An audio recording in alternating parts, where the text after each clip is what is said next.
Bonjour à tous. Bonjour à tous pour ce quatrième module de Start Meetup. On est, comme à chaque module, très content de vous accueillir aussi nombreux dans cette salle pour ce cycle de conférences. Pour démarrer ce quatrième module, on voulait en profiter. On a remarqué qu'il y avait beaucoup de startups voilà, qui étaient en pleine croissance et ça se voyait et c'était même récompensé. Donc voilà, on voulait féliciter Quartz qui a été lauréat du Forum Lab. On voulait voilà, saluer aussi Afuludin qui interviendra tout à l'heure dans la table ronde pour sa levée de fonds. Et puis évidemment, ça ne vous a pas échappé, Livdeo qui est parti aux États-Unis, à Boston, et qui a remporté les Glammy Awards. Ça, c'est vraiment un très très beau succès. Je crois qu'on peut l'applaudir. Et il faut savoir que ça faisait 23 ans que les Français n'avaient pas remporté ce prix. Alors pour ceux qui sont pas familiers avec les Grammy Awards, en fait c'est un prix qui récompense au niveau mondial les innovations numériques au service de la culture et du patrimoine.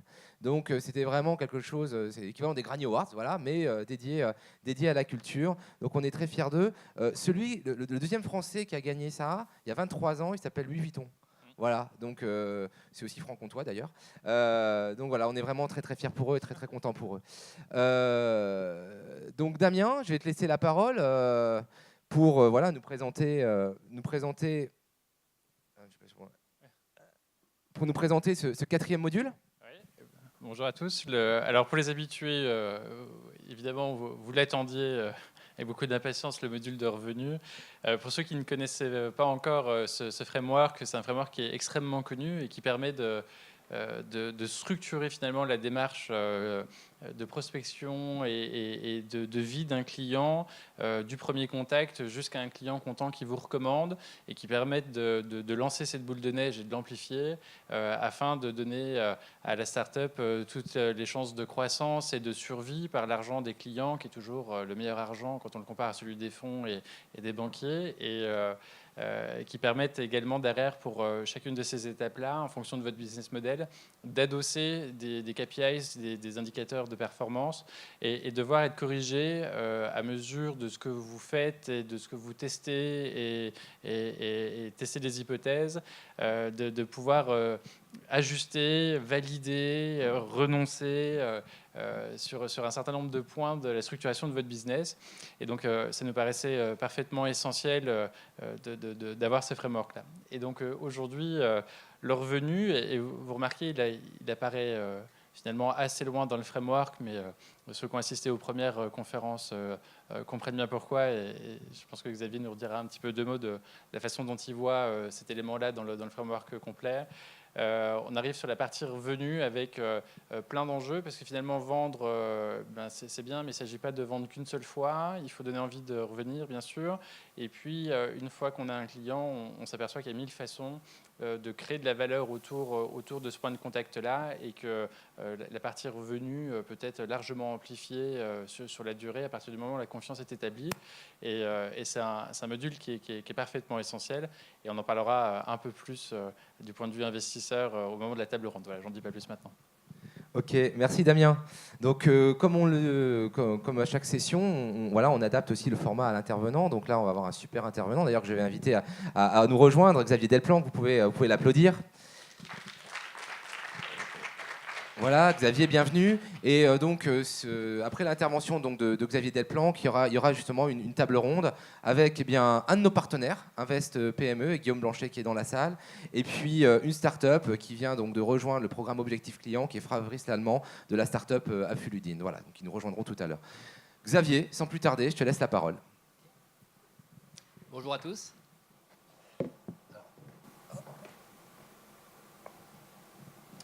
Merci tout d'abord pour l'invitation. C'est la deuxième fois à Besançon. Merci à Thomas, à Damien, à toutes les personnes qui m'ont invité ici. C'est vraiment super pour moi de parler à autant d'entrepreneurs. Petit sondage dans la salle. Combien d'entre vous sont des startups? Vous pouvez lever la main. D'accord. Donc on a à peu près la moitié, un peu plus de la moitié. Et parmi vous, qui sont en train d'optimiser les revenus? Un petit peu moins, ok. Et qui est dans le numérique? Ah, c'est bien. Bon, je vais être très spécialisé numérique, mais il y a des choses qu'on peut apprendre numérique sur d'autres domaines. Donc, quelques mots sur moi. Donc, je m'appelle Xavier Delplanque. Je suis Product Manager. Product Manager, c'est la personne qui s'occupe d'augmenter la valeur d'un produit. Donc, mon boulot, c'est d'aider les startups à faire des fonctionnalités qui sont plus utiles, à faire que les gens reviennent. Donc, le framework AARR, on le connaît bien. Et j'ai eu la chance de travailler plusieurs années en Californie dans une start-up qui s'appelle Evernote. Et je suis arrivé au début. On était 30 employés.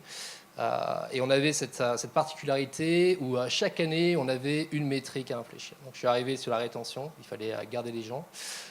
Et j'ai aussi travaillé sur l'optimisation des revenus. Je suis aussi entrepreneur. J'ai monté une petite agence à Lyon qui aide les startups à améliorer leurs produits, qui s'appelle Syrup Lab. Et voilà mes contacts. Donc, je suis content de rentrer en contact avec qui veut et donner des conseils ou faire un partage d'expérience. Parce qu'en fait, si je suis là aujourd'hui, c'est parce que j'essaye de rendre la technologie plus accessible. On se rend compte qu'aujourd'hui, moi le premier, quand je veux faire créer une application par une autre agence, c'est encore trop compliqué. Si je ne suis pas tech, c'est quasiment inaccessible. On travaille beaucoup avec des entrepreneurs qui n'ont aucune compétence tech pour les aider là-dessus. Et on partage beaucoup avec les startups. Donc aujourd'hui, c'est surtout sur Lyon. On travaille avec une quinzaine de startups sur Lyon. Et on est mentor aussi. Donc je suis moi-même mentor sur des incubateurs, comme Incubator, Alum Lyon, Big Booster. C'est la première fois au village de CA. Donc je partageais. Et aujourd'hui, je suis là pour parler de comment on fait plus de revenus avec son produit. Donc c'est une question assez simple, mais qui n'est pas si simple à répondre. Bon, l'hypothèse, on l'a déjà fait, c'est vous avez déjà des utilisateurs sur votre produit, ce n'est pas forcément optimisé. Ces utilisateurs, ces visiteurs, vous allez les convertir en utilisateurs. Donc ça, c'est ce qu'on appelle l'activation. Je fais un petit rappel. Donc moi, l'activation, on considère à partir du moment où une personne a vraiment utilisé son produit. Donc si on est sur une application d'apprentissage des langues d'anglais, ça va être quand une personne a fait une première leçon. Si on est sur une application d'achat comme Amazon, ça va être le premier achat. Donc une fois qu'on a ça, qu'on a des personnes qui viennent rendre visite à notre produit, qui finissent par activer, on a la partie rétention, ils reviennent le mois d'après, les 3 mois d'après. À Evernote, c'était sur 3 mois. Donc on considérait qu'une personne était revenue si elle revenait sur le produit entre 60 et 90 jours après son téléchargement. Et ensuite, des personnes qui en parlent autour d'eux. Donc on peut le faire dans n'importe quel ordre. Mon expérience, c'est qu'on a fait d'abord la rétention et est parti assez rapidement sur les revenus, sans passer forcément par la case referrals, donc la partie viralisation. Certains, là par exemple sur ce diagramme, on voit que les revenus sont en bas. Donc certains vont d'abord essayer de faire en sorte que le produit devienne viral avant de convertir sur des revenus. Mettons que vous savez déjà ça. En tout cas, votre problème aujourd'hui, c'est d'optimiser vos revenus. La réponse qu'on trouve sur Internet, c'est que pour augmenter ses revenus, c'est assez facile. Il faut augmenter la LTV et réduire le CAC. Alors, je vous dis, je ne suis pas un investisseur, je suis chef de produit. Moi, ces métriques-là, on les a utilisées un petit peu, mais mon focus, ça va vraiment être sur le produit. Donc, ça ne va pas être sur les coûts d'acquisition, comment faire venir plus de gens avec moins d'argent. Ça va pas être ça va être plus sur la LTV, donc c'est augmenter la valeur d'un produit. Et ça va vraiment être ça, mon focus sur ma présentation. Et la méthodologie qu'on utilise dans du produit, elle est en 3 étapes. Donc, la première étape, c'est ce qu'on appelle la recherche. C'est parler avec les personnes qui utilisent votre produit, récupérer de l'information de terrain, regarder les analytics et comprendre le problème. Aujourd'hui, le problème qu'on a, c'est on a a priori un produit qui vend quelque chose, tout le monde ne l'achète pas. Comment on fait pour retirer les frictions? Comment on fait pour en sorte que le produit devienne plus fluide et que nos revenus deviennent plus fluides aussi? La deuxième phase, ça va être la conception. C'est quelles sont les solutions qui vont permettre de supprimer de la friction. Et ça, c'est extrêmement difficile à évaluer avant. C'est vraiment difficile de savoir si notre solution va fonctionner. Donc, on va voir comment on va essayer de trouver des solutions et les expérimenter. Et ça, c'est la troisième phase, c'est l'expérimentation. Donc, on le fait sur le développement. C'est vraiment comment on les valide. Comment on vérifie que nos hypothèses, nos idées, elles fonctionnent. Et ça, on l'utilise finalement autant pour la rétention que pour de l'acquisition. C'est à chaque fois à peu près la même démarche. Mais on va suivre ces 3 volets. Et je vais faire un gros focus sur la conception, parce que je pense que c'est la partie la plus difficile, trouver des solutions. OK. Alors, on va commencer par la recherche. Donc, 2 volets dans la recherche. La première, c'est la recherche quantitative. Donc, vous avez votre produit, vous avez des gens qui se déplacent dans votre produit, qui vont faire des actions. Ce qu'on va faire, c'est qu'on va regarder ces statistiques, on va regarder comment les gens se déplacent de façon quantitative, et on va essayer de trouver qu'est-ce qui ne va pas, qu'est-ce que je ne comprends pas. Donc là, sur le type d'outil qu'on va utiliser, ça va être Firebase. Donc, pour ceux qui ne connaissent pas, c'est le successeur de Google Analytics. C'est un outil qui permet de créer des dashboards. On va équiper une application mobile, un site web, n'importe quel produit, ça peut être du physique, avec des trackers qui vont nous dire comment les gens utilisent ce produit-là. Ce qui est génial avec ça, c'est que ce n'est pas biaisé. On peut observer 100 millions d'utilisateurs sans aller les consulter. Ce qui est difficile, c'est qu'on fait vraiment très rapidement des erreurs de raisonnement. Et une petite astuce, alors j'ai quelques petites astuces comme ça que j'ai partagées. Si vous avez l'occasion d'aller sur Firebase, il y a un petit projet de démo qui est disponible sur leur site web et qui est génial parce que ça vous permet de regarder un peu comment ils ont construit ça. C'est un projet qui vient géré par Google, donc ils ont déjà des utilisateurs, ils ont mesuré leurs revenus. Donc si vous voyez, on a ici tous nos analytics et on va les regarder en dashboard. Hop.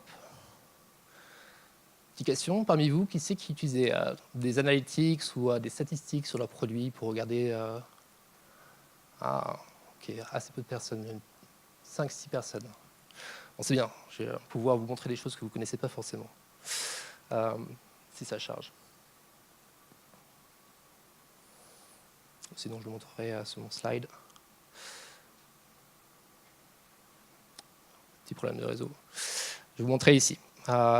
Ici, on va avoir tous mes revenus. Sur l'application, ça c'est une application qui fait 2 types de revenus. On va mesurer l'ARPU. Donc l'ARPU, c'est le revenu moyen par utilisateur, average revenue per user. Et on va voir que mon application, elle fait des revenus autant sur de la publicité que sur de la vente directe. Donc ça, c'est la première étape. Si on veut comprendre quel est mon problème sur les revenus, c'est déjà de mesurer les revenus et d'avoir une mesure sur le temps. Ces outils-là vont vous montrer aussi après tout ce qu'on appelle les funnels. Donc ça veut dire comment les gens achètent, à partir de quel point dans votre application, quel est le chemin qu'ils empruntent pour acheter. Et ce que vous allez pouvoir voir avec ce type d'outils, c'est ce qu'on appelle les taux d'abandon. C'est à quelle étape les gens abandonnent les étapes et le parcours. Donc ça ne va pas vous donner la réponse pourquoi, mais ça va vous permettre d'identifier des problèmes. Donc sur les produits sur lesquels j'ai travaillé, ce que je voyais fréquemment, c'est par exemple, personne ne va sur l'offre. Personne ne va regarder qu'est-ce que c'est que le mode premium, ne va pas aller voir le descriptif d'un article. Pourquoi? On ne sait pas encore, mais on sait qu'il y a un problème parce qu'on n'a pas assez de visites sur la page qui permet d'acheter. Et donc, a priori, ça impacte les revenus. D'autres choses qu'on va voir et qui sont parfois étranges, c'était le cas pour Evernote. On avait une conversion qui augmentait avec l'âge des populations. Donc, une personne qui avait utilisé l'application pendant 3 ans, sa chance de conversion était de 10%, alors qu'elle aurait été de 5% ou de 3% sur la première année. Donc ça, on ne comprend pas, mais on se dit, bon, quelque part, pour augmenter les revenus, il suffit de faire en sorte que les gens reviennent, les garder pendant 3 ans et après, ils achètent. En tout cas, 10% achètent. Mais c'est des choses qu'on peut observer. Les choses qu'on peut observer aussi, c'est voir, et ça, on l'avait vu sur Evernote, c'est que les gens qui utilisaient le produit en même temps sur mobile et en même temps sur le web avaient 2 à 3 fois plus de chances d'acheter le produit. Pourquoi? On ne sait pas. C'est une corrélation. On peut faire plein d'hypothèses, mais c'est des choses que vous voyez. Et on pourrait venir à la conclusion qu'il suffit de leur faire utiliser plusieurs plateformes. Donc ça, c'est l'étude quantitative. Au final, ça ne donne pas de réponse, mais ça permet de voir des trous d'informations. Et ces trous d'informations, on va devoir essayer de comprendre pourquoi. Qu'est-ce qui se passe vraiment? Quelle est la raison derrière? Et quelque chose qu'on fait assez rarement, et qui est assez simple finalement, c'est juste demander aux gens pourquoi. pourquoi ils ont fait ça. D'aller voir les personnes qui ont acheté le premium, par exemple, qui ont pris la version payante de mon produit, et dire mais pourquoi vous avez pris le produit, pourquoi vous payez pour ça, et de la même façon aller voir les gens qui l'utilisent depuis 2, 3, 4 ans, mais qui n'ont jamais payé. Pourquoi vous n'avez jamais payé et rien qu'avec ça, on va récupérer du qualitatif. Et ça, c'est à la limite la donnée la plus précieuse. Et c'est quelque chose qu'on a assez du mal, en tout cas dans mes expériences avec les startups, c'est quelque chose qui est assez rarement fait. On va regarder les statistiques et c'est assez confortable les statistiques, mais dès qu'il faut parler avec des gens, c'est un peu plus difficile. Et nous, ce qu'on avait trouvé, par exemple, les feedbacks qualitatifs qu'on avait récoltés, c'est déjà beaucoup de personnes qui ne savaient même pas qu'il y avait un premium. Beaucoup de personnes qui ne savaient même pas qu'il y avait une version payante dans l'application. Donc ça, c'est déjà un premier problème. Si les gens ne savent pas qu'ils peuvent payer, ils ne vont probablement pas payer. Ils ont des gens qui avaient upgradé aussi parce qu'ils le voulaient seulement sur leur téléphone et qu'il fallait payer pour l'avoir sur plusieurs plateformes, qu'ils le voulaient pour le mode de présentation, qui est une fonctionnalité spécifique. Bref, on a récupéré plein d'informations qualitatives qu'on a pu recouper avec du quantitatif pour dire ok, ça c'est super important. On n'a pas beaucoup de visites et on n'a pas beaucoup de gens qui savent qu'ils peuvent être en premium. A priori, on a un problème d'éducation. Les gens ne le savent pas, on va juste le mettre en visibilité, sans non plus les spammer, mais juste qu'ils comprennent ce qu'il y a et de vérifier la valeur. On va voir qu'il y en a beaucoup qui le font pour telle fonctionnalité, on va mettre un peu plus en valeur et on va voir si on arrive à augmenter nos revenus. Donc une fois qu'on a fait ça, normalement on arrive avec ce qu'on appelle un problem statement, qui est un document qui définit les problèmes qu'on veut résoudre. Je ne vais pas vous faire le problem statement des boîtes pour lesquelles j'ai travaillé, mais la deuxième phase, ça va être de trouver des solutions. Donc ça, c'est la phase de conception. Donc je vous donne des exemples, hein, mais j'avais un exemple sur un produit et on fait une veille super active. On regarde beaucoup les applications qui ont notamment trouvé des solutions sur des problèmes. Donc là, ce type d'article est vraiment précieux. C'est un retour d'expérience sur une startup qui s'appelle Blinkist, qui a publié tout comment ils ont fait pour optimiser les revenus sur leur application. C'est une petite application qui permet de lire des gros livres qui sont résumés en 3 minutes. Et ils ont beaucoup itéré, ils ont innové dans leurs produits pour justement supprimer la friction. Et ils ont fait, je crois, x2 ou x3 sur leur chiffre d'affaires. Donc ça, c'est public. En général, vous trouvez ce genre d'informations. Et la deuxième information qui est publique et qui est vraiment intéressante, c'est leurs produits. Parce que du coup, vous avez accès à leurs produits et vous pouvez voir comment ils le font. Sur la veille et sur de l'information de marché, une autre application qui est vraiment ultra utile sur du mobile, et il y en a d'autres sur le web qui sont l'équivalent, on utilise beaucoup Apani, qui va faire une référence de tous les produits sur les stores et qui va en faire la liste de ceux qui font le plus de revenus, le plus de visites, les plus populaires. Donc ça, je peux vous montrer, hein, je crois que je dois l'avoir ici. Donc ici, vous avez accès à toutes les applications sur iPhone. Je vais voir qu'est-ce qui est payant. Je vais aller regarder ça. Je vais regarder le classement des applications payantes les plus utilisées. Et après, je peux aller sélectionner, par exemple, bon, je ne suis pas aux États-Unis, je préfère d'aller voir la France. Hop. Et peut-être que je vais faire un produit éducatif. Et ça va permettre de voir toutes les applications qui, a priori, ont réussi à résoudre le problème de vente. Donc là, on va avoir accès à toute l'information publique, hein, mais à combien elles le vendent, quel est le type d'application, on va voir les tendances, et tout ça, c'est de l'information gratuite. Donc sans abonnement, on peut déjà avoir accès à ça. Et de façon payante, ils ont plus d'analyse. Mais ça, moi, en tant que chef de produit, ça va être une bonne source de données pour dire, OK, je vais aller voir ces applications. Celle-ci, elle est assez proche, ou celle-ci, elle a l'air d'avoir vraiment fait une grosse évolution sur les derniers mois. Ils ont fait une levée d'1 million, ils ont recruté 3 business analysts et 5 designers. A priori, ils sont en train de faire des choses qui sont intéressantes et je vais aller voir ce qu'ils font. Je vais aller voir ce qu'ils valident et comment ils les valident. On va benchmarker, donc c'est ce que je disais. On a même créé nous-mêmes une propre petite solution pour... alors on fait beaucoup de benchmark. Donc, benchmark, c'est typiquement d'aller aller télécharger l'application, prendre des captures d'écran et de regarder les différents parcours. Donc, je sais pas, je dois avoir à peu près plusieurs dizaines de milliers de screenshots de mon téléphone que je synchronise. Je regarde les évolutions des produits aussi. Et je regarde comment ils résolvent ça. Donc, comment ils font les revenus. Et j'ai décelé ce qu'on appelle des patterns, donc des motifs, des choses que je vais revoir à plusieurs endroits ou des choses que j'ai jamais vues et que je vais me faire ma petite collection d'inspiration, la collection de motifs. Et la chose qu'on fait aussi, mais qui est assez rarement fait, assez peu de personnes le savent, il est possible de télécharger les applications qui ont été publiées, les versions des applications qui ont été publiées 5 ans en arrière, même plus. Donc là, par exemple, sur du Airbnb, on s'est amusé à retracer l'évolution du design sur 5 ans sur le design de Airbnb. On va utiliser, donc si vous mettez par exemple Old APK, donc ça c'est le nom des fichiers qui sont utilisés sur téléphone mobile, vous allez avoir des pages web qui référencent toutes les applications et les anciennes versions. On va les télécharger. On va télécharger la version d'il y a 5 ans, 3 versions d'il y a 5 ans, 3 versions d'il y a 4 ans, et on va regarder l'évolution. Donc là, c'est assez rigolo sur du Airbnb. Alors, ce n'est pas sur le flot de revenus, mais on peut aussi le faire sur le flot de revenus, de regarder comment, la version d'il y a 5 ans, où il y avait une présentation précise du service qui s'est minimalisée, avec après une animation, et maintenant, ils n'ont plus besoin de se présenter. Donc on a directement de l'inscription. Hop, je vais passer sur le slide. Et ça vous permet de voir aussi, du coup, ces startups qui expérimentent beaucoup, qu'est-ce qu'ils ont expérimenté, qu'est-ce qu'elles ont expérimenté sur le flot de vente, quels sont les motifs qu'ils ont gardés, quels sont ceux qu'ils ont supprimés.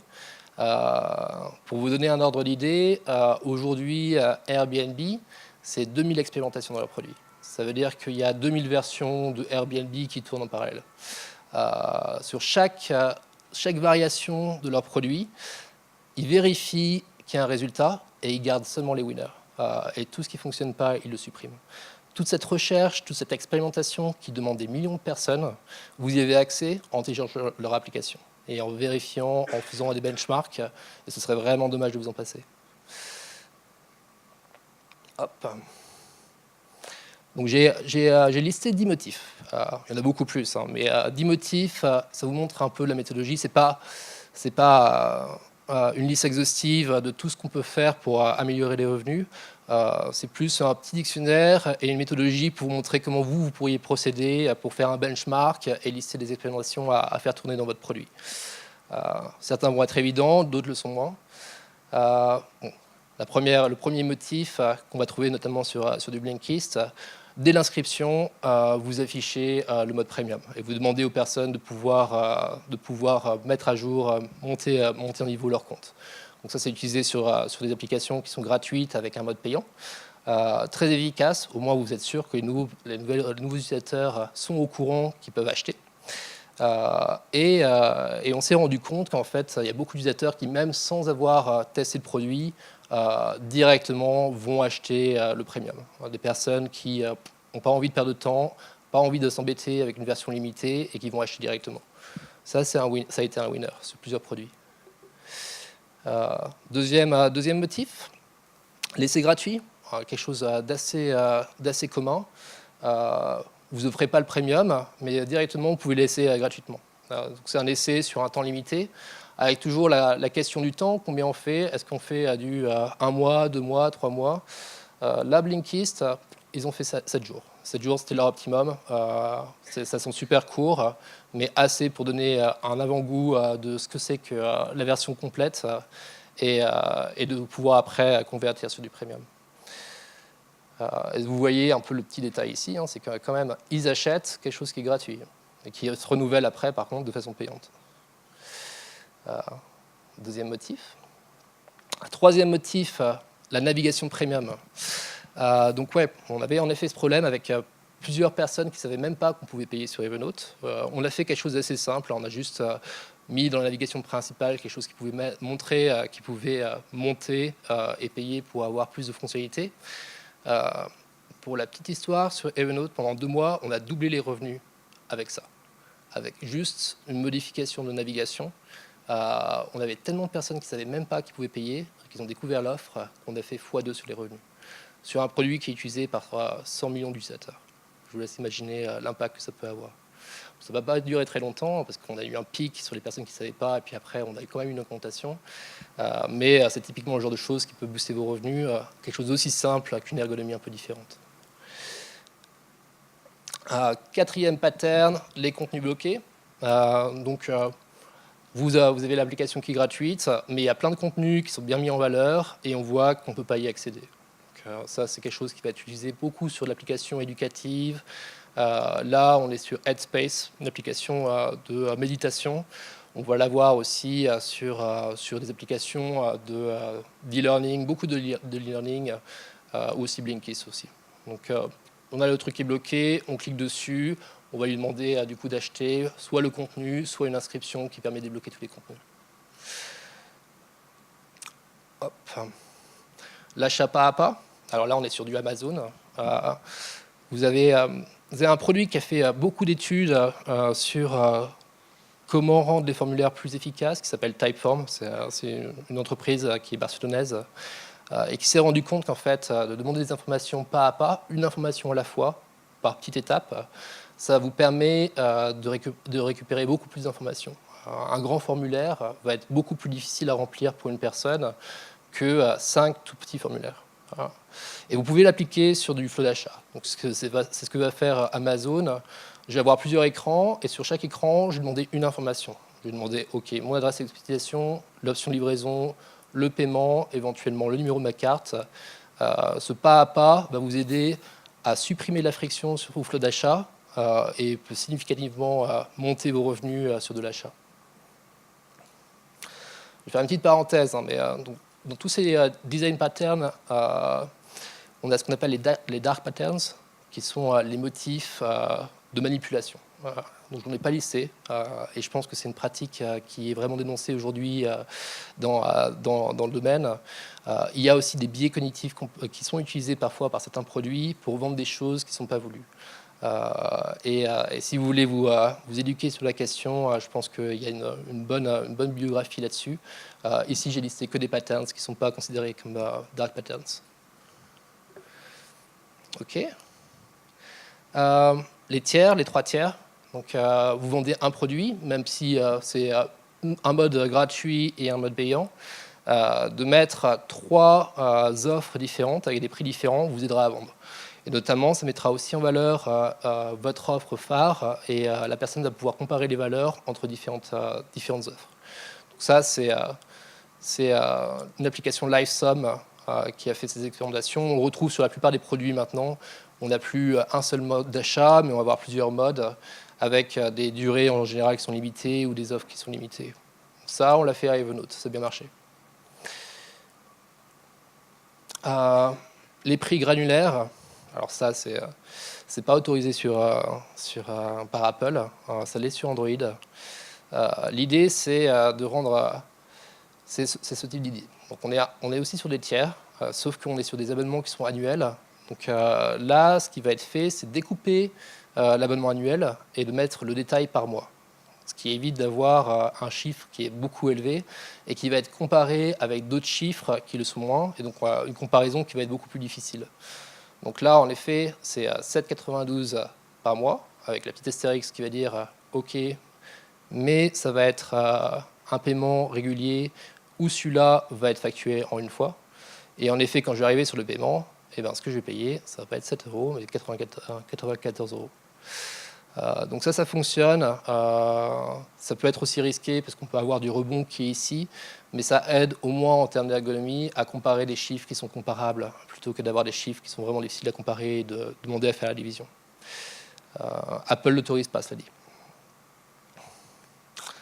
La redirection. Alors il y a des patterns qu'on a testés qui n'ont pas forcément fonctionné. Celui-là n'avait pas fonctionné.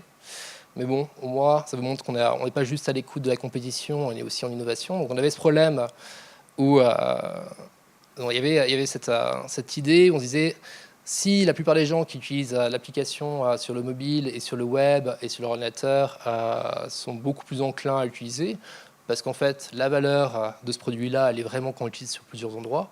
Ce qu'on va faire, c'est qu'on va faire la promotion dans les applications mobiles de ce qu'ils peuvent faire sur leur ordinateur, et d'avoir du coup plus d'utilisateurs qui vont l'utiliser à plusieurs endroits différents. Donc ça, on l'a testé. On a testé des mises en avant d'un produit sur l'autre, de façon à pouvoir faire la promotion croisée et d'avoir plus de personnes qui utilisent sur plusieurs trucs. C'est extrêmement difficile à faire. On n'a pas eu de résultats probants, mais il y en a d'autres qui le font probablement mieux, et ça peut être une bonne stratégie.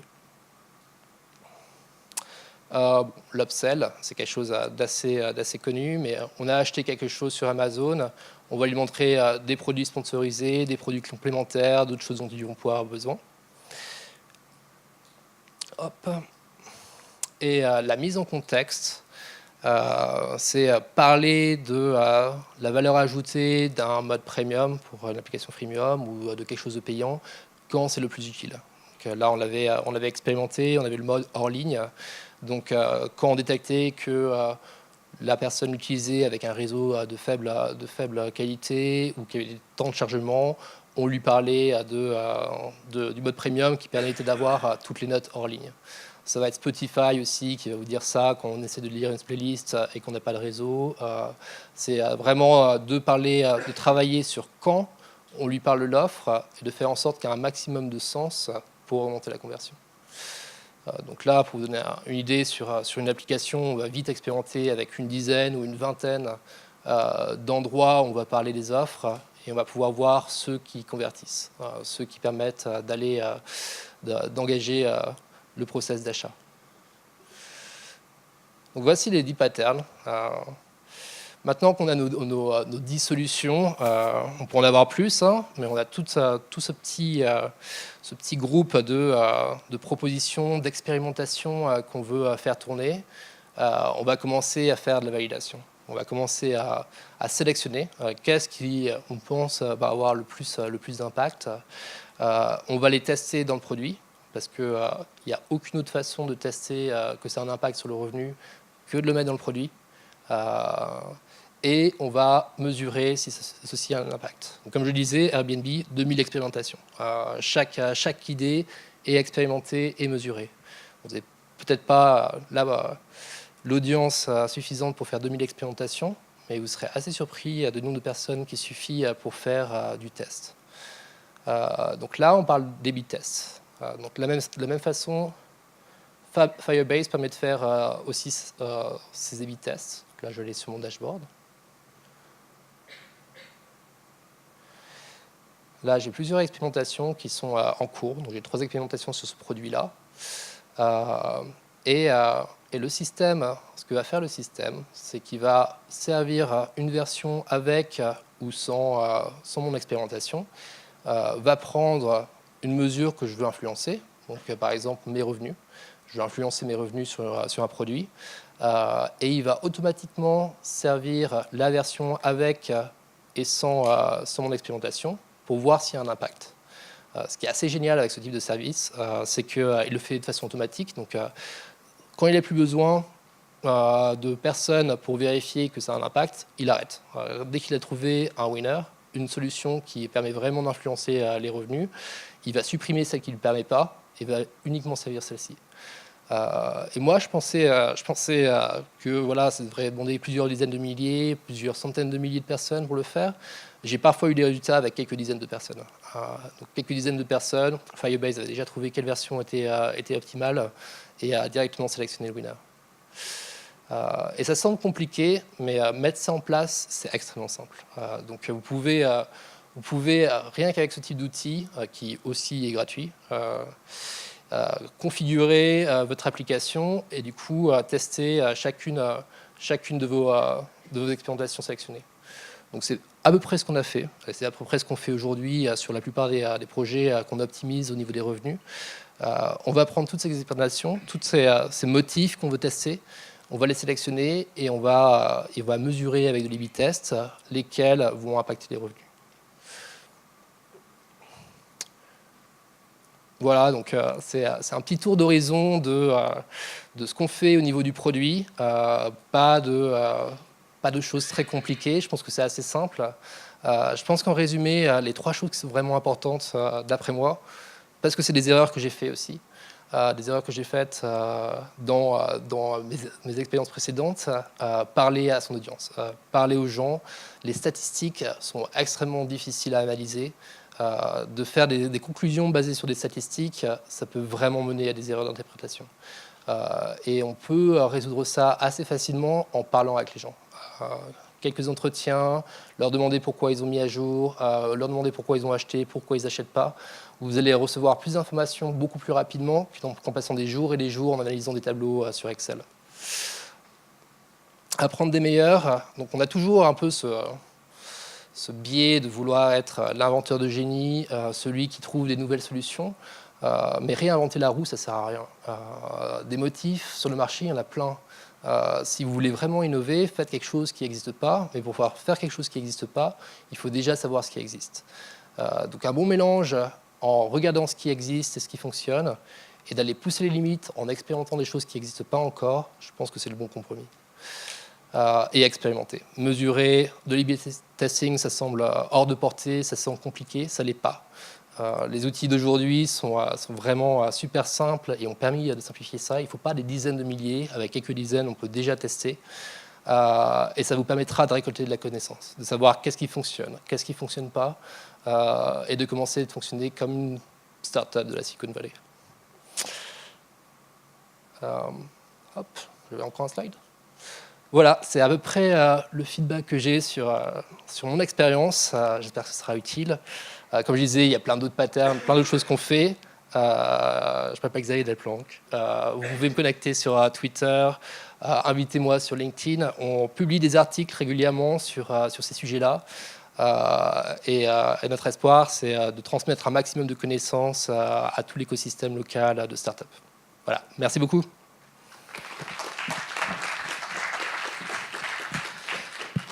Merci à toi, Xavier. Je crois qu'on peut l'applaudir. Hein. Merci pour cette intervention.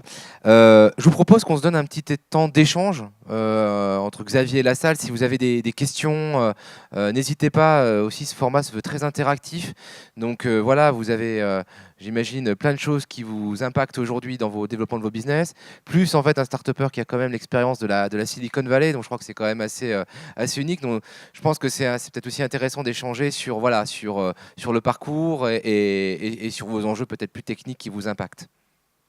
Quelqu'un veut prendre la parole ?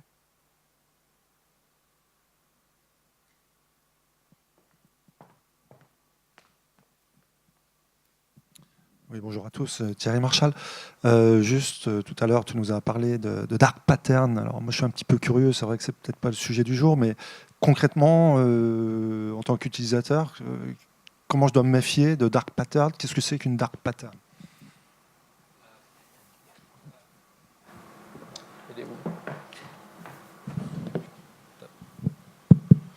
Ok, donc les dark patterns exploitent des biais cognitifs. Par exemple, un des biais cognitifs qu'on connaît bien, c'est ce qu'on appelle le lost cost fallacy. C'est la peur de perdre un investissement qu'on a déjà fait. Beaucoup d'investisseurs le connaîtront. On a déjà mis beaucoup de temps dans un projet. Il ne fonctionne pas. On va vouloir en remettre plus plutôt que d'arrêter le projet parce qu'on s'est déjà investi. Donc ça, c'est des choses qu'on peut exploiter où justement on va demander un effort supplémentaire et l'effort sera tel que les possibilités de conversion vont augmenter. Il y a une alors je pourrais donner un lien sur des dark patterns, mais en gros c'est de la manipulation. C'est de la manipulation basée sur de la psychologie. Et il y en a des petits, il y en a qui sont connus des commerciaux, comme demander l'heure, ça permet d'avoir une cigarette après, ou demander une petite faveur, permettre d'avoir une faveur qui est plus grande après. Toutes ces choses-là ont été utilisées, le sont encore par certaines entreprises, mais aujourd'hui il y a vraiment un mouvement contre ça, pour qu'on arrête de faire des produits qui sont manipulateurs et faire quelque chose qui soit honnête.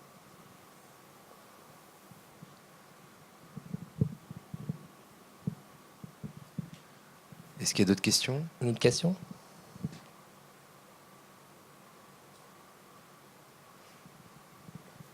C'est bien, j'ai toutes les personnes du village qui posent des questions.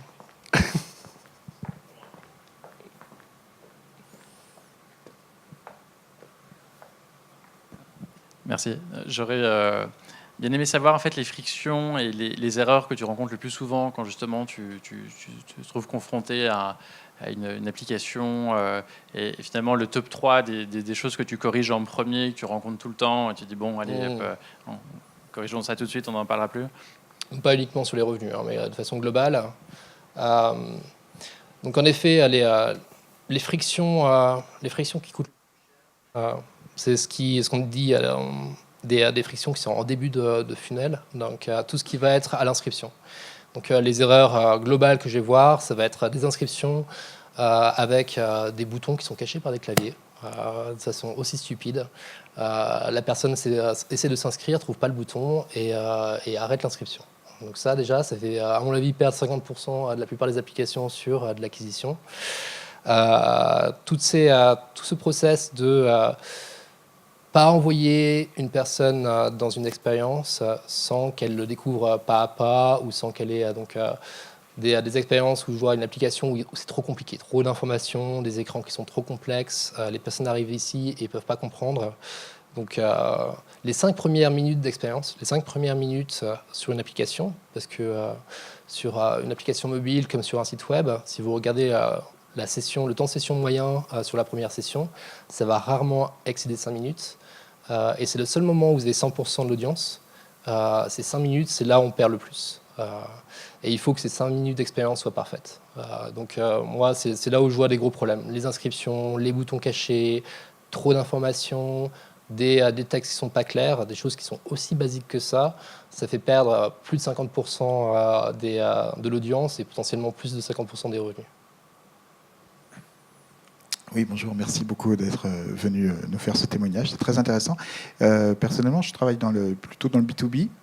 Donc on a moins le cas d'avoir des millions de gens qui vont tester une application. Voilà. Mais par contre, on cherche quand même nécessairement à augmenter le revenu sur la base des utilisateurs installés. Donc par exemple, on a une centaine de clients aujourd'hui. On cherche à leur faire essayer des choses. Alors, on leur livre des mises à jour à peu près tous les 2 jours avec une nouvelle fonctionnalité qu'ils peuvent activer ou pas. Et puis notre chère assistante marketing, responsable marketing, d'ailleurs pas du tout assistante, s'occupe de leur envoyer un résumé tous les mois, des nouveautés, avec la façon dont ils peuvent les tester. On voulait renforcer ça avec un petit webinaire pour présenter visuellement pour ceux qui veulent voir la fonctionnalité avant de s'en servir, parce que c'est souvent très complexe, justement. C'est pas des choses que, si on laisse l'utilisateur devant, ça va être compliqué. Et il va pas forcément comprendre que c'est disponible ou ce à quoi ça peut servir. Donc du coup, il faut parfois des explications humaines. Donc du coup, on se pose beaucoup de questions là-dessus. Alors, on voudrait appliquer des stratégies qui fonctionnent chez les individus et les particuliers, parce que finalement, on est tous concernés. On voit bien que tout ça, c'est expérimenté sur nous et puis que ça marche au final. Par contre, ça demande énormément de temps pour une petite fonctionnalité. Et nous, on en produit 3 à 4 par mois. Donc du coup, est-ce qu'on doit plutôt aller dans une stratégie de découper l'application en plein de petites choses simples et puis du coup d'avoir des gens qui finalement achètent sous forme d'upsell pour accéder au niveau 2, au niveau 3 ou moi je suis dans le secteur je sais pas, de l'emballage, moi je suis dans le secteur du traitement de surface, ou etc. Donc du coup d'avoir des applications un peu sectorisées avec, je sais pas si on doit, voilà, en gros splitter cette grosse application en plein de petits bouts pour faire un parcours de découverte plus simple ou si c'est à l'intérieur même de l'application qu'on doit faire plus un effort sur des didacticiels, tout simplement, sur de la vidéo ou des choses comme ça, quoi. Un truc plus classique. Ouais. D'accord. Donc le problème, c'est comment faire évoluer un produit avec des fonctionnalités qui sont pas simples, de les servir au fur et à mesure à ces personnes-là, sans complexifier trop le projet et sans faire en sorte qu'ils découvrent absolument pas ça.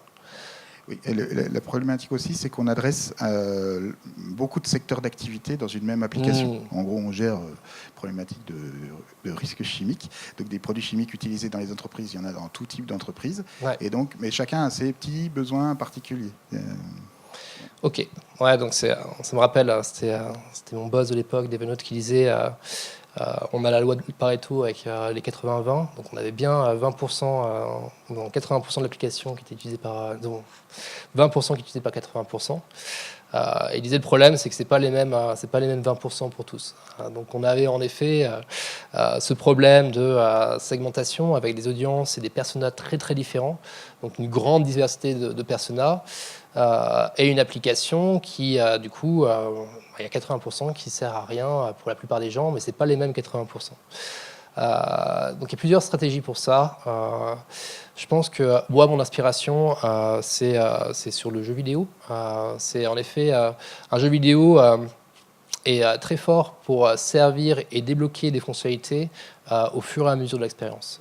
Je pense qu'une des stratégies ou un des patterns qui est utilisé, c'est d'avoir une application qui soit simple et qui débloque les fonctionnalités au fur et à mesure en fonction de l'usage qui est fait.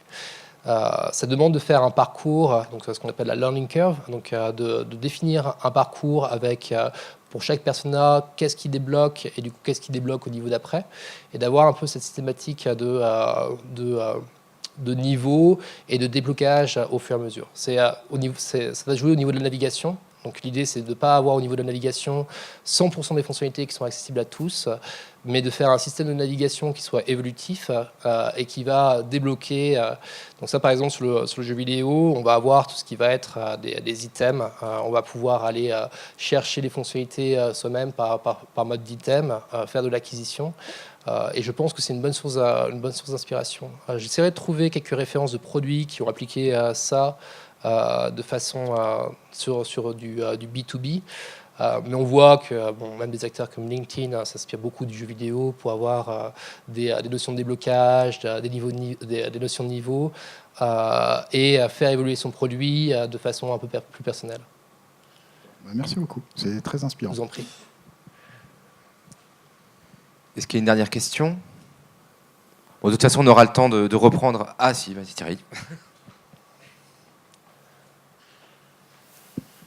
Xavier, tu es passé assez vite sur ton parcours, mais tu as quand même eu un parcours à l'étranger notamment, et c'est peut-être intéressant pour le public de savoir ce que peut apporter un parcours à l'étranger, surtout quand on devient après entrepreneur en France.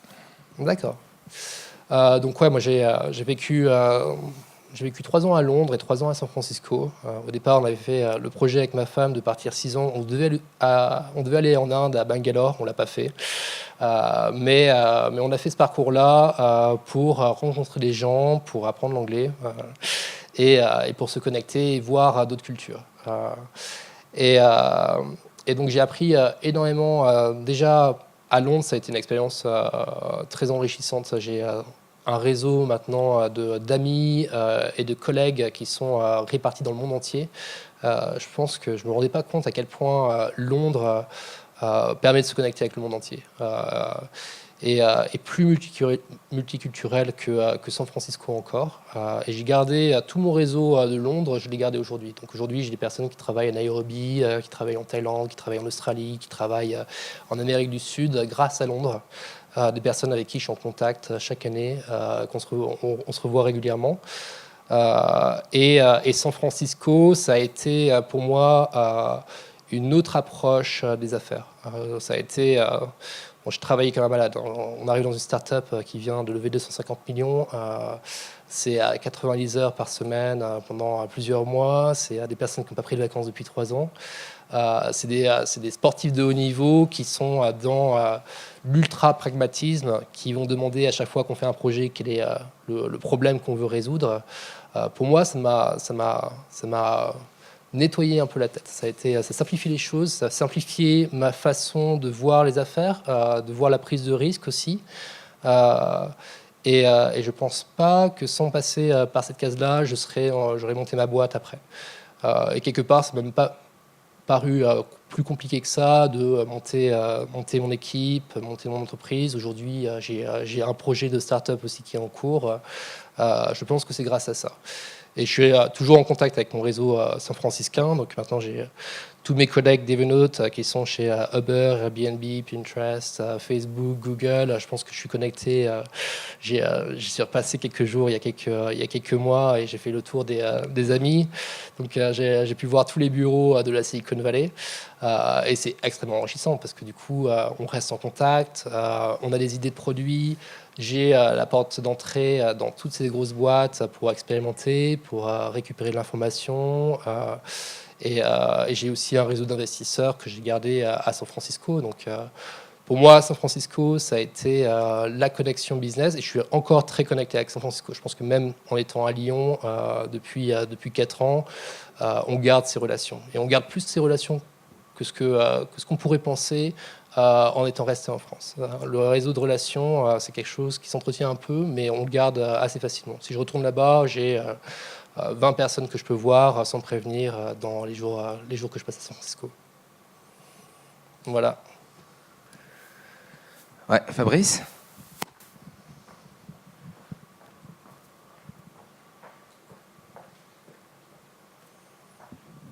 Donc Fabrice Lallemand, je suis à la tête de la société Affuludine. Moi, j'ai une question plus générale, mais comme elle a été abordée, j'en profite. Je ne voulais pas sortir un petit peu du contexte de la présentation, même si je vous remercie, parce qu'il y a un point très intéressant que vous avez soulevé, c'est qu'il faut peut-être mieux rencontrer de vis-à-vis 10 personnes que de faire une statistique sur 1000. Scientifiquement, on peut se poser beaucoup de questions, mais je suis tout à fait d'accord avec vous. On obtient beaucoup plus d'informations en allant parler avec 10 personnes que d'un gros tableur Excel avec des milliers de chiffres. Ma question, moi, elle est un peu générale. Vous avez une expérience à l'étranger. Moi qui ai aujourd'hui une start-up dans la province, même dans la province profonde, on pourrait quand même dire. Quelle est la différence que vous voyez au départ entre une start-up dans cet écosystème avec tous les préjugés que l'on a de la Silicon Valley et une start-up lyonnaise ou bourguignonne ou franc-comtoise dans son développement et dans son état d'esprit? Et quand je dis état d'esprit, je parle plutôt d'équipe. Donc la différence entre les startups que j'ai pu voir à Lyon et Evernote, parce que je n'en ai pas vu beaucoup plus à San Francisco. De toute façon, en termes de... je pense que tout d'abord, il y a une sorte de radicalisme dans les startups san-franciscaines que je n'observe pas ici. Ils sont extrêmement pragmatiques. Voilà, c'est des boîtes qui vont qui vont afficher toutes les 2 semaines leur rétention et qui vont dire on fait qu'une seule métrique. J'ai jamais vu ça dans une boîte ici, un point de vue aussi radical, quelque chose d'aussi focalisé. Ils ont un sens du focus sur un objectif et ils vont mettre énormément de ressources ici. Et ce que je vois dans les startups que j'accompagne, c'est qu'il y a plus une nébuleuse de projets, une forme de dispersion de l'énergie que je ne voyais pas là-bas. Et je pense que c'est la première grosse différence. Sur les équipes, on m'avait posé la question hier, je crois que c'était Julie qui m'avait posé cette question, c'était toi qui me l'avais posée. C'était est-ce que les ingénieurs étaient meilleurs aux États-Unis par rapport en France? Parce qu'on a toujours un peu on se demande c'est quoi la différence, pourquoi les startups dans la Silicon Valley elles ont plein de licornes alors qu'ici on n'en a pas beaucoup. Et en fait, moi j'ai pas observé de grosses différences sur les ingénieurs. Déjà les ingénieurs qui sont dans les startups, en tout cas à l'époque où j'y étais, sont pas américains. Donc on a vraiment, moi j'ai eu des personnes qui venaient d'Arabie Saoudite, d'Inde, de Corée, d'autres Européens. Donc en fait, il y a une telle mixité, notamment au niveau des ingénieurs, parce qu'il y a un tel combat pour avoir des ingénieurs dans ces startups-là, que finalement une grosse partie du recrutement, c'est des personnes qui viennent d'autres pays. Donc on n'a pas vraiment des ingénieurs américains qui sont meilleurs que les ingénieurs français. Par contre, c'est vrai que au niveau du management, au niveau du focus, un meeting business est vraiment extrêmement direct. Il y avait ce sens de la direction et de la simplicité que je ne retrouve pas forcément ici. Et c'est la différence principale que j'ai pu voir. Et après, c'est une startup qui avait levé 250 millions de dollars, donc je pense que le financement est un peu différent dans la Silicon Valley qu'à Lyon ou Franche-Comté. Merci beaucoup. Ok, donc on va pouvoir passer à la deuxième phase de l'événement. Donc je vais appeler tout de suite Damien Couval, Guillaume et Fabrice. Je vais présenter nos intervenants. Guillaume Blanchet est directeur adjoint de participation de la société d'investissement Ciparex, InvestPME, qui est une émanation de Ciparex et de banques et d'acteurs et du Conseil régional de Bourgogne-Franche-Comté. Quelqu'un qu'on rencontre beaucoup dans l'écosystème et qui a investi dans des startups que beaucoup doivent connaître ici, des startups comme Livedeo, comme Flexio, comme les montres Phénomène, comme d'autres que tu pourras peut-être t'amuser à citer, comme Affuludine, bien évidemment, premier investisseur d'Affuludine. et puis qui est en train de mettre en place un fonds d'importance pour les mois et les années à venir. Tu pourras peut-être nous en dire 2 mots. Fabrice Lallemand, le dirigeant de la société Affuludine, donc il en a dit 2 mots, mais d'un profil particulièrement intéressant et qui méritait qu'on vous le présente un peu plus. L'ancien vice-président de l'Université de Franche-Comté, un docteur en chimie, et qui a co-développé une formulation qui aujourd'hui est le cœur du projet de société d'Affuludine. Fabrice, je te laisserai en dire 2 mots, et un parcours tout à fait intéressant en termes d'avancée. La société vient de lever 1 200 000 euros là, ce mois-ci, et dans la manière d'appréhender finalement les phases du framework ARRR, il y a eu des avancées, des itérations et du retour d'expérience qui nous paraissaient pertinents. Je vous donne le micro à l'un à l'autre juste pour compléter la présentation. Bonjour à tous. Merci Damien pour l'introduction. Effectivement, nous sommes en plein développement parce que cet écosystème est en plein développement et je pense qu'il mérite d'avoir suffisamment de fonds pour pouvoir se financer. Mais voilà, on espère qu'il y aura encore plus de beaux projets qui vont émerger et on compte sur vous pour travailler dur pour pouvoir développer cet écosystème, parce que bon, ce qu'on cite pas assez, c'est que c'est aussi du travail. Bon, je pense que Fabrice pourra insister là-dessus, mais voilà, c'est surtout à vous, et c'est vous qu'on doit mettre en avant, les entrepreneurs, et pas seulement l'argent. Alors certes, on est en train de lever un nouveau fonds de 20 millions d'euros, ce qui est assez important à l'échelle d'une région comme celle-ci par rapport à la typologie des projets qu'on a aujourd'hui, mais j'espère que vous allez tous nous faire mentir et on va avoir plein de beaux projets à financer et qu'on aura investi cet argent encore très rapidement. Et je tiens à remercier le Crédit Agricole de Franche-Comté pour nous avoir renouvelé sa confiance de manière significative sur ce nouveau fonds.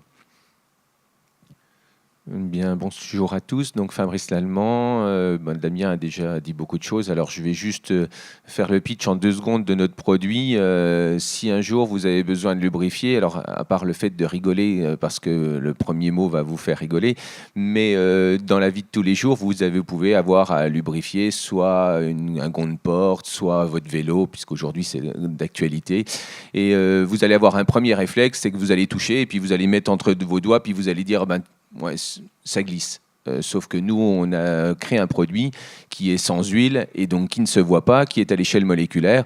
Et donc, votre premier réflexe, si vous dites ça glisse, ça sera à la rigueur la graisse qui est sur vos doigts, mais en tout cas pas le produit. Donc, il a fallu trouver une proposition de valeur pour pouvoir faire comprendre aux gens que l'on peut lubrifier et puis que ça ne se voit pas et que c'est pas gras et naturellement qui n'a aucun impact sur l'écologie. Voilà en quelques mots. Damien. Merci. Alors, je vais te retendre le micro parce que la première question me semble pour toi et c'est intéressant que tu nous donnes cette approche-là. Ce qui nous a beaucoup interpellé les premières fois qu'on t'a vu, Fabrice, c'était justement tout ton parcours de contact client, d'aller sur les marchés, etc. Et qui, dans nos représentations, semblait contraster avec le rôle que tu avais juste avant d'être vice-président d'université. Est-ce que tu peux nous expliquer cette approche, cette énergie que tu as déployée, les retours que ça t'a permis d'avoir et puis finalement, peut-être la manière dont tu as appréhendé la résistance ou dépasser les fausses excuses de justement ne pas faire ce pas et de l'avoir vraiment fait à la fin? Alors nous, on avait pris en fait une disposition pour la start-up extrêmement pragmatique. On avait déjà un produit qui était pour les industriels. Alors j'avais déjà pas mal d'expérience dans le monde industriel, donc je connaissais un petit peu le cahier des charges. La chose qui s'est un petit peu compliquée, c'est quand on s'est dit il va falloir augmenter les revenus, remonter les marchés, et on s'est dit finalement qu'est-ce que l'on peut faire. Et puis il y avait le domaine du grand public. Alors on pourra en citer, on a d'autres marchés comme ça, mais on va prendre l'exemple du grand public, se dire mais comment est-ce que ça pourrait intéresser le grand public, ce produit-là. Alors certains disaient c'est complètement fou d'aller s'attaquer au marché du grand public, vous faites un produit de haute qualité industrielle et puis vous allez vendre votre produit chez Leroy Merlin à un public qui en fait achète un lubrifiant comme il achète un produit ménager très couramment. Et en fait on a eu cette démarche pragmatique de se dire quelle est la proposition de valeur et comment on va pouvoir faire. Et comment on va pouvoir lever toutes ces métriques et puis la friction de ce qu'il pourrait y avoir. Et puis moi j'ai pris la solution assez simple, c'est d'aller au contact des gens. On avait fait des études de marché, on avait fait pas mal de choses, mais ça reste des chiffres. Alors scientifiquement, une étude de marché c'est bien. si ça répond, à mon avis, à une question bien précise. Voilà, on a une valeur à aller chercher et puis on veut faire un sondage, on veut regarder si ça a une pertinence ou non. Moi, c'était différent, c'est que je m'intéressais à avoir plein de marchés. Pourquoi aujourd'hui on est présent chez les coiffeurs, pourquoi on est présent chez les plaquistes, pourquoi on est présent chez les garagistes, etc., etc. Eh bien, je me suis dit, où est l'espace de convivialité qui est le mieux? C'est les foires, c'est les marchés. C'est là où on va rencontrer monsieur et madame tout le monde. Et encore ce week-end au Salon du Bio, si je prends encore l'exemple vraiment de ce week-end, au Salon du Bio, vous rencontrez tout le monde. Ça peut aller du patron d'entreprise, voire de grandes opérations, voire des distributeurs et puis tout, qui viennent, comme on le dit, en short et en t-shirt sur le salon et qui vont découvrir. Et nous, on a cette problématique, comme je vous l'ai dit, c'est que de faire découvrir un lubrifiant, puis quand vous le touchez, qui n'est pas gras, bien, il faut essayer de l'expliquer et voir les différents marchés. Et moi, je suis allé directement dans les foires, même les foires les plus reculées de la Franche-Comté, puisque je crois qu'on a fait la foire de Longchaumois, qui est perdue quand même dans le Jura. Mais pour vous dire que cette foire de Longchaumois, bien, on a trouvé des horlogers suisses, et c'est comme ça qu'on a pu rentrer dans leur, enfin, en tout cas chez certains horlogers suisses, grâce à cette foire du Haut-Jura. Donc, moi, j'ai fait le choix et le pari d'aller au contact des gens, et c'est mon expérience à moi, elle est très pragmatique, mais elle nous a ouvert plein de marchés. Voilà. Alors, pour la petite anecdote, ce week-end, on a découvert un passionné de sport automobile et qui nous disait, nous, c'est super pratique parce que moi, je fais de la course automobile Porsche et on a beaucoup d'éclats de pneus en fait sur notre voiture. Et est-ce que votre produit pourrait marcher? Eh bien, on lui en a donné et il nous a répondu cette semaine en nous disant, oui, c'est super, en fait, ça m'aide bien. Donc voilà, encore d'autres applications. Le dernier marché qu'on a conquis dans l'industrie, pour vous donner encore un exemple, on vient de faire une grosse ligne de production, si j'ai un sous-traitant automobile à Vichy. Et comment on est rentré chez lui? Eh bien, on est rentré chez lui parce que ce monsieur-là nous avait vu sur une foire, qu'il a essayé le produit sur son rideau de douche métallique qui était grippé, sur lequel il ne voulait pas mettre d'huile, ou du moins ça coulait. Et en fait, il nous a fait rentrer dans l'entreprise. Donc tout ça, je pourrais vous en multiplier en fait ces expériences, mais elle voit bien que du terrain de la foire, en fait, on peut ouvrir sur pas mal de marchés. Merci beaucoup. Guillaume, on voit que la plupart des projets qu'on rencontre, soit avant la première levée, soit à l'occasion de l'organisation d'une série A, de la deuxième levée, la démarche commerciale, elle n'est pas, et on le regrette sur certains projets, pas toujours au cœur de la démarche. Est-ce que tu peux nous dire les freins que ça génère? Alors déjà, on les devine tout de suite sur le premier tour, mais par rapport à l'enjeu du temps et la capacité à être discriminé sur les tours suivants et finalement sur le péril que ça fait porter structurellement sur la boîte. Oui, c'est une très bonne remarque. On voit rarement, en fait, c'est très difficile quand on n'a pas, enfin pour tout le monde, hein, pour le chef d'entreprise, pour l'investisseur, hein, que ce soit pour nous ou pas, tout type d'investisseur. Si on n'a pas une démarche commerciale qui a été répétée, qualifiée, qui fonctionne, enfin en tout cas à l'échelle des investissements qu'on y met, on arrive à avoir un résultat quasi sûr, quasi certain, même à petite échelle. C'est très difficile de pouvoir se projeter en se disant, l'équation mathématique, ça reste très simple, hein, un investisseur. Est-ce que je mets 500 000 euros là-dedans, je fais l'équation, 500 000 fois taux de conversion égale revenu qu'on va gagner à la fin. Donc, si on n'a pas ce début de business model, de parcours client avec conversion et qu'on n'a pas la preuve mathématique devant nous, c'est très compliqué de se projeter. C'est première chose. Donc ça ne veut pas dire qu'on n'investit pas, hein. Il y a des projets dans lesquels on peut investir alors qu'on n'a pas ça, mais c'est très compliqué de se projeter pour nous, en financier, mais c'est aussi compliqué de se projeter pour vous, pour vos partenaires. Et quel est le moment, du coup, pendant combien de temps on va être dans cette situation où on ne va pas savoir finalement, on ne va pas pouvoir faire d'estimation sur les revenus futurs qu'on va pouvoir obtenir. Et donc, en face, nous, par contre, nos charges, on les a. On sait à peu près combien on va dépenser, hein. C'est comme dans un club sportif. Je ne sais pas si parmi vous, vous êtes des sportifs appliqués dans des associations locales, mais en début d'année, vous savez exactement combien vous allez dépenser au chiffre près avec tous les déplacements. Mais par contre, les revenus, il faut aller chercher les sponsors, et ça, c'est pas si simple. Et ça, en milieu d'année, vous êtes là à vous dire, est-ce qu'on va arriver à boucler le budget ou pas? Mais c'est exactement pareil avec une start-up, mais c'est encore mieux si on inverse le mécanisme et qu'on pense d'abord aux revenus, OK, combien je vais pouvoir aller chercher et ça doit être une obsession en fait chez un dirigeant d'entreprise. C'est combien je vais aller chercher, combien on peut aller gagner. Euh, il faut penser argent, argent. Voilà, c'est très bateau ce que je dis, hein, je suis désolé, hein, excusez-moi. Et l'argent, ça reste le nerf de la guerre. C'est une obsession que vous devez avoir. Et je suis alors, j'ai un petit problème avec le funnel ARRR, de le voir arriver en dernier, mais je pense que c'est parce qu'il y a une déformation professionnelle qui vient des États-Unis, justement, où là-bas, alors, j'ai juste allé quelques mois en vacances, hein, je n'ai pas travaillé dans la Silicon Valley, je n'ai pas du tout la même expérience que Xavier, mais ce que j'ai ressenti, c'est que là-bas, l'argent, ça vient en premier dans l'esprit des gens. Et donc, du coup, il a fallu un peu les tempérer pour leur faire comprendre que, bah, écoutez, si vous voulez en gagner, d'abord, il faut passer par peut-être ces étapes-là avant. Alors qu'en France, on se dit l'argent, bon, on y pensera après. Non, il faut y penser tout de suite. Ça doit être une obsession. Voilà. Après, bon, c'est un bateau, c'est un financier qui vous parle de ça. Mais si vous gagnez de l'argent, vous pouvez recruter, vous pouvez vous développer, vous pouvez acheter des mondes phénomènes produits à Besançon avec des mouvements fabriqués ici. Voilà, vous contribuez à l'économie du territoire. Et c'est comme ça qu'on tire tout le monde vers le haut et tout un écosystème vers le haut. Je repose une question à Fabrice. Aujourd'hui, tu as des moyens financiers un peu supérieurs, tu as une équipe, tu as une usine de production, tu as des marchés identifiés, et pour autant, tu fais un petit peu une pause intellectuelle où tu remets sur l'établi peut-être cette démarche commerciale en repartant de la proposition de valeur, de l'activation. Est-ce que tu peux nous expliquer comment tu es en train de structurer toutes ces démarches-là, retravailler, peut-être discriminer les marchés entre eux? Alors c'est vrai que c'est mon expérience à moi. Nous, on a un produit qui est extrêmement large. Donc ce que je vous ai dit, la démarche pragmatique, c'était justement d'aller voir le spectre complet de tous les marchés. Et effectivement, aujourd'hui, on revient en arrière. Je dirais qu'on revient au départ de l'aventure et on fait le travail avec Julien Venturini, donc, qui est bien connu sur le village, de se dire maintenant, OK, on a vu tout ça, on a vu tout ce qui est possible. Maintenant, et comme le dit Guillaume, maintenant, il va quand même falloir cracher du cash et très vite. Et donc, maintenant, on a repris le chemin en sens inverse. On s'est dit, on se repose, on regarde la proposition de valeur, on regarde la chaîne de valeur et comment organiser tout ça pour avoir une rentabilité la plus vite possible.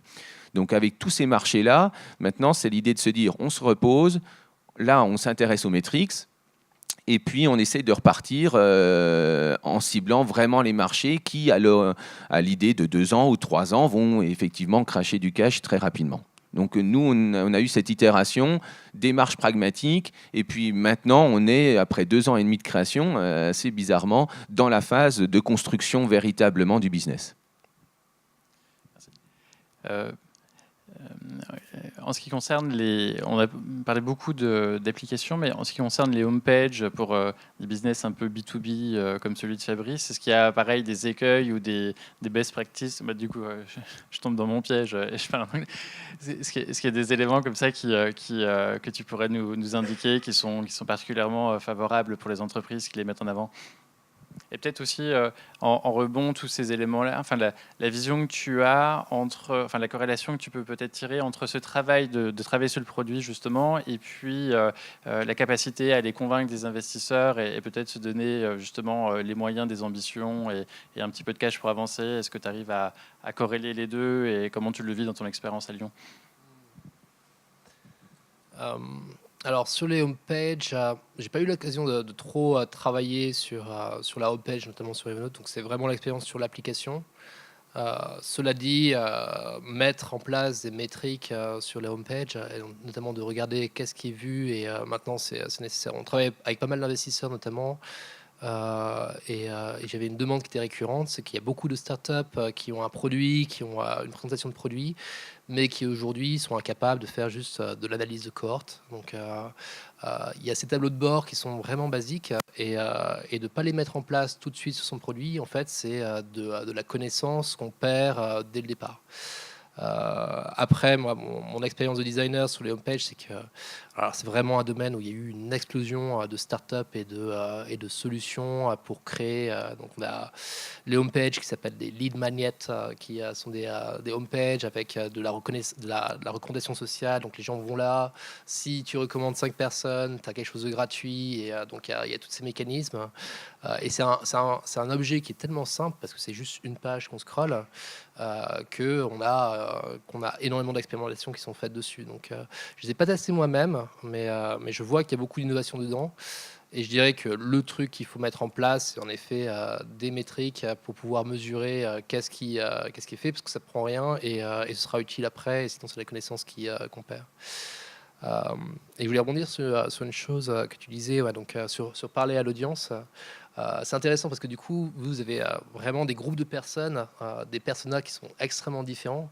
Vous avez une multitude du coup, vous avez eu cette démarche de divergence. Vous avez fait un produit pour différents groupes. Et aujourd'hui, vous êtes en train de reconverger sur là où il y a...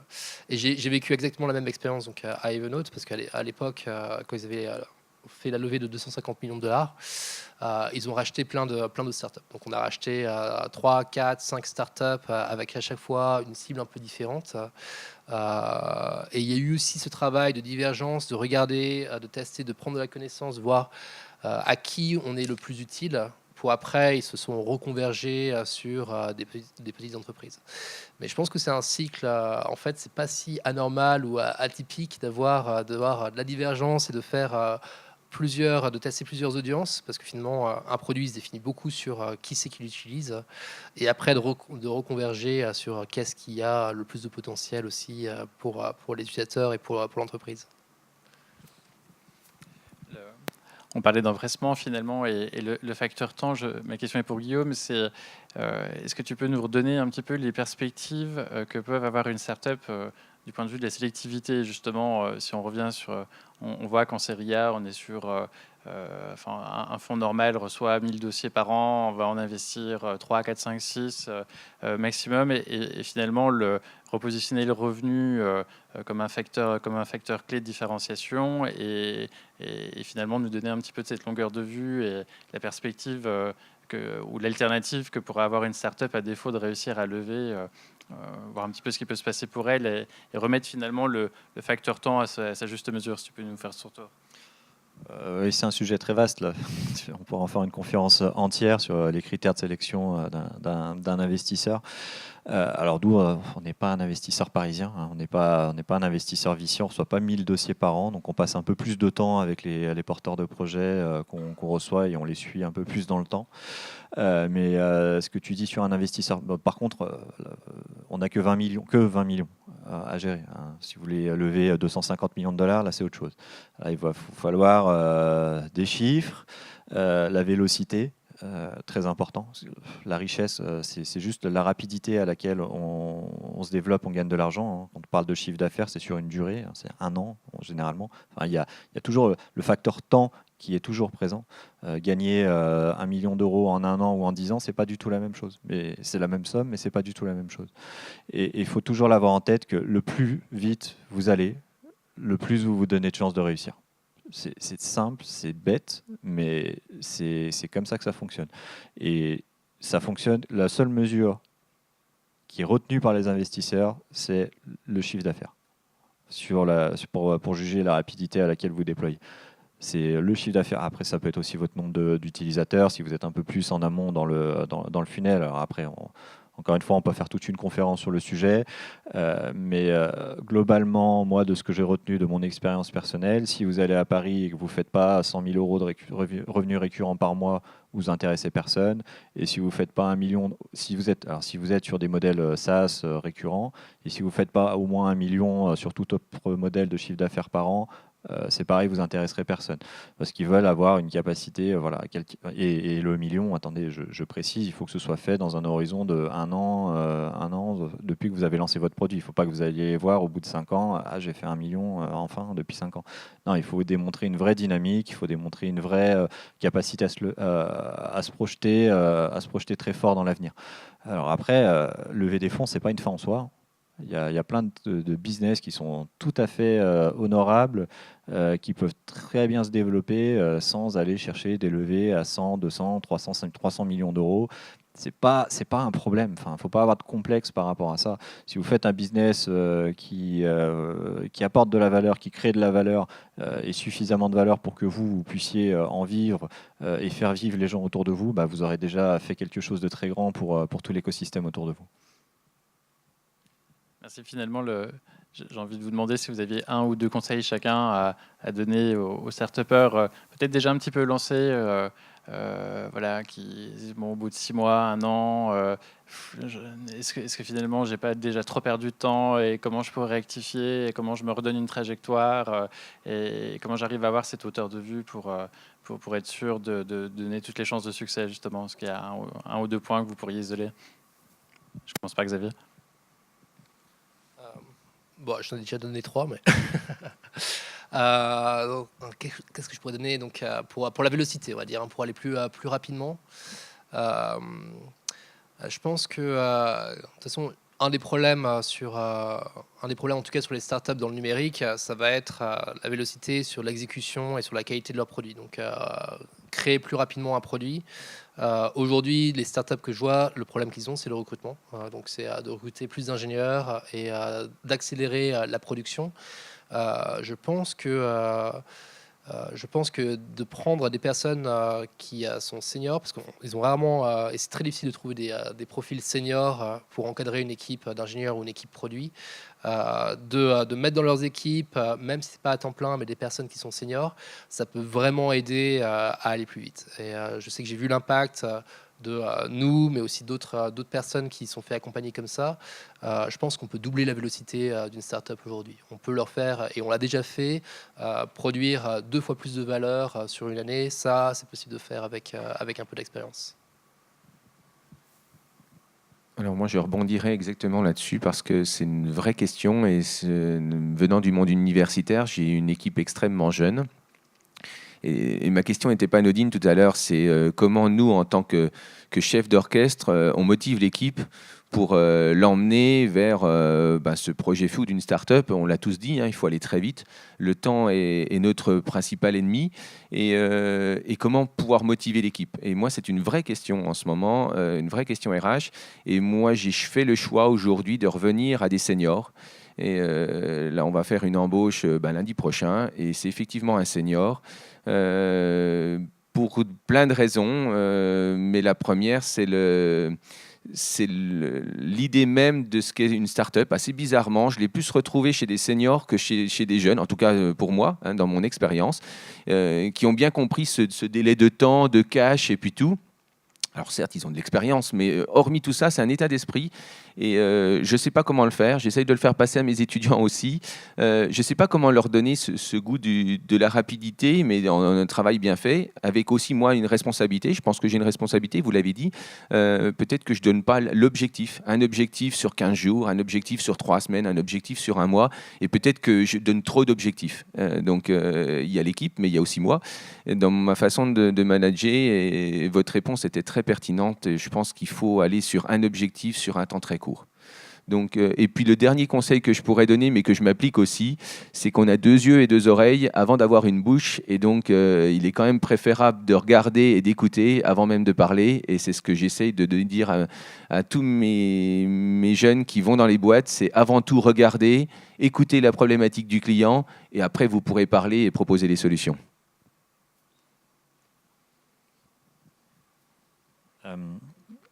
Je crois que j'ai déjà assez insisté sur la notion de la vitesse. Oui, effectivement. Oui. Je reviens juste sur les 2 notions qui ont été abordées tout à l'heure. Le fait de parler à ses clients, c'est hyper important. En fait, les 2 choses sont hyper importantes. Il faut mesurer, il faut parler tout le temps. On mesure, on parle, on mesure, on parle. Et si... Parce que mesurer, oui, ça fait des statistiques, il faut savoir les interpréter, mais on les interprète avec le retour qu'on a eu en face. Et ce qui n'est pas mesurable, en fait, pourquoi mesurer c'est important? Parce que ce qui n'est pas mesurable, on ne peut pas l'améliorer. C'est simple, il faut avoir ce raisonnement en tête. Alors je ne sais plus quel est l'auteur qui avait théorisé cette notion-là, mais si vous n'arrivez pas à le mesurer, c'est que ça ne doit pas être un objectif pour vous. Mais par contre, il faut vous fixer. Alors, il ne faut pas non plus tomber dans le trop d'objectifs, trop de KPI, avoir des tableaux Excel remplis, de plus savoir quoi en faire. Non, il faut sélectionner 2, 3 objectifs pour vous, Après, les personnes en dessous de vous, peut-être que dans votre équipe, si vous avez un product manager, je pense que les objectifs du product manager, les chiffres qui va suivre ne sont pas les mêmes que celui du dirigeant d'entreprise. Ils ne vont pas être les mêmes que celui qui va faire le déploiement marketing sur les salons. Ce n'est pas du tout les mêmes métriques, mais chaque personne doit en avoir 2-3 objectifs. Mais voilà, pas plus. Mais c'est hyper important de les avoir pour pouvoir juger après et se dire quelle est la direction dans laquelle on va. Et si on ne va pas bien, ok, qu'est-ce qui se passe? Et là, on va s'appuyer sur tous les feedbacks qu'on a eu, tous les retours. Ah oui, un tel m'a dit que j'ai telle personne, effectivement, j'en vends plus sur les foires parce que mes ventes augmentent aux usines. Depuis dans les semaines qui suivent les foires, ah bah oui, c'est parce qu'on rencontre des dirigeants d'entreprise sur les foires. Voilà. Et c'est des choses qui vous permettent, voilà, c'est toujours faire l'aller-retour entre l'un et l'autre. Donc je ne sais pas si on les a vus, les stats, si les ventes, elles augmentent vraiment après les foires. Il faudrait qu'on le vérifie. Mais bon. Voilà.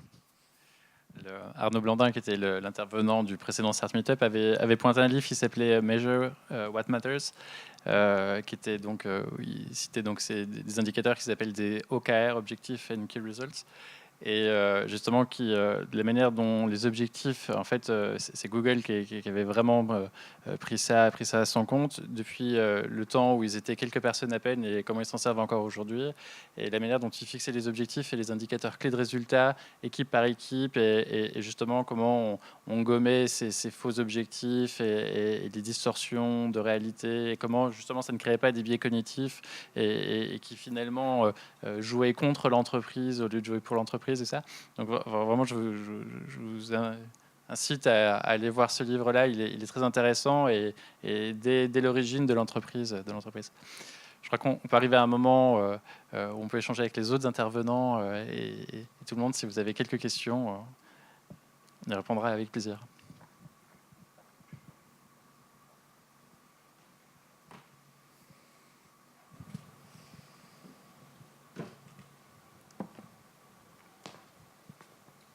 On passe directement à la deuxième question.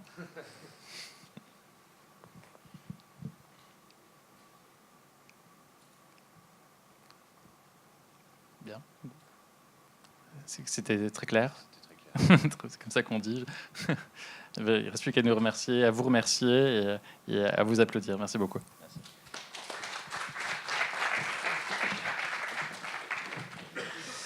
Voilà, merci à vous tous pour cette table ronde.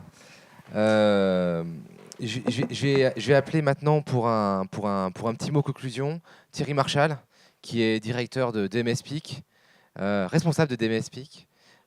Voilà, il va expliquer. Voilà, c'est l'unité à laquelle le village est rattaché. Merci Thomas. Oui, donc je suis responsable de tout ce qui touche au capital investissement, la banque, Crédit Agricole de Franche-Comté, tout ce qui touche au domaine de cession, acquisition d'entreprise. Et je suis responsable donc de Thomas, qui s'occupe aussi du village. Donc voilà. Bon, waouh déjà, parce que quand on écoute un peu tous ces discours, ça change. On est toujours un peu surpris et c'est toujours un vrai plaisir d'écouter des experts, des talents. Je trouve qu'ils sont forts aussi au village, parce qu'on entend parler de supprimer les frictions, tout ça, puis en table ronde, ils nous invitent un producteur de lubrifiant. Je trouve ça génial. En tout cas, c'est toujours un vrai plaisir de pouvoir accueillir des talents qui ne sont pas forcément franc-comtois, mais à Besançon. Ça fait partie de notre challenge, hein, d'acculturer l'écosystème en faisant venir des gens qui ont un parcours riche, qui maîtrisent à fond leur sujet.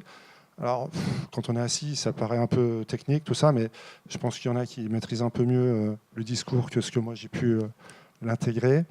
En tout cas, ça permet de faire réfléchir, ça permet de comprendre que, en plus de supprimer les frictions, il faut faire de l'A/B testing, il faut aller à la rencontre des gens. C'est ce qu'on vous propose en fait en vous accueillant aujourd'hui ici.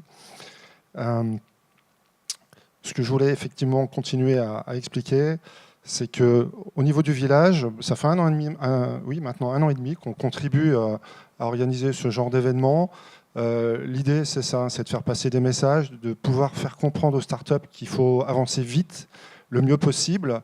Tout le monde ne peut pas être expert dans tous les domaines. Hein. Tous les talents qu'on fait venir, les experts, exposer des choses, on ne peut pas être à leur niveau. Par contre, souvent, eux sont disponibles pour vous. Et ça aussi, je me permets de vous le rappeler, parce qu'ils peuvent vous permettre d'aller plus vite. C'est aussi à notre niveau ce qu'on essaye de faire, à notre humble mesure. Voilà, je ne vais pas vous prendre plus de temps. Je voulais remercier évidemment tous nos partenaires, parce que sans eux, on ne peut pas réaliser ce genre d'événement. On n'a pas fini la boucle sur la saison 2. Je vous rappelle, Thomas reprécisera qu'il reste encore un événement avant la fin de saison. En tout cas, tous les partenaires que vous avez sous les yeux contribuent pour l'essentiel financièrement à ce qu'on puisse vous proposer ce genre d'événement. Donc, merci à eux, merci à vous, merci à l'équipe Village, merci aux experts. On est toujours content de pouvoir échanger avec les startups avec lesquelles on échange au quotidien. Et au plaisir de vous retrouver donc, au prochain événement. Que va vous repréciser Thomas? Oui, voilà. Alors déjà, un petit point, parce que donc, vous savez, le Start Meetup, c'est un cycle de conférences, mais il y a la conférence qui est le temps fort, et puis derrière, ça se poursuit pour en tout cas les startups du village et les partenaires du village. Donc là, on a toujours un instant de débrief en fait sur la session qui vient de se faire avec les intervenants et puis les acteurs de l'écosystème partenaire. Et l'après-midi, il y a des rendez-vous en one-to-one avec les startups intéressées pour pouvoir justement, les startups du village, échanger sur leurs problématiques de manière plus privilégiée avec les intervenants. Donc voilà, je vous donne rendez-vous le 6 juin prochain pour la dernière session de Start Meetup. Voilà, on espère vous retrouver tous aussi nombreux pour cette dernier événement qui viendra clore ce second cycle de Start Meetup. Merci beaucoup.